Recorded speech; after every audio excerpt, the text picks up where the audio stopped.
সংগ্রাম আমাদের মুক্তির সংগ্রাম, এবারে সংগ্রাম স্বাধীনতার সংগ্রাম। বিসমিল্লাহির রহমানির রহিম। প্রিয় উপস্থিতি জনতা, আসসালামু আলাইকুম। আজকের এই দিনটি কোনো সাধারণ দিন নয়। আজ সেই মহান মানুষের জন্মদিন, যিনি বাংলার মানুষের অধিকার আদায়ের জন্য নিজের জীবন উৎসর্গ করেছিলেন। হাজার বছরের শ্রেষ্ঠ বাঙালি বঙ্গবন্ধু শেখ মুজিবুর রহমান 1920 সালে এই দিনে তিনি জন্ম নিয়েছিলেন গোপালগঞ্জ টঙ্গিপাড়াতে। ছোটবেলা থেকেই তিনি অন্যায়ের বিরুদ্ধে প্রতিবাদ করতে শিখেছিলেন।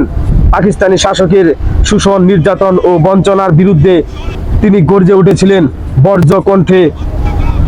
তার নেতৃত্বে বাঙালি জাতির স্বাধীনতার স্বপ্ন দেখতে শুরু করে। 1971 সালে উত্তাল সময় তার বজ্রকণ্ঠে উচ্চারিত ঐতিহাসিক ভাষণ, এবারের সংগ্রাম মুক্তির সংগ্রাম, এবারের সংগ্রাম স্বাধীনতার সংগ্রাম, এই আহ্বানে জেগে উঠেছিল পুরো বাংলাদেশ।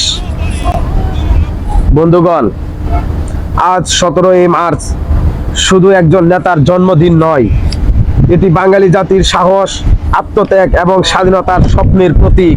এই দিনে আমরা প্রতিজ্ঞা করি, আমরা অন্যায়ের বিরুদ্ধে মাথা নত করব না, দুর্নীতির বিরুদ্ধে রুখে দাঁড়াবো এবং একটি সুন্দর সমৃদ্ধ বাংলাদেশ গড়ে তুলব।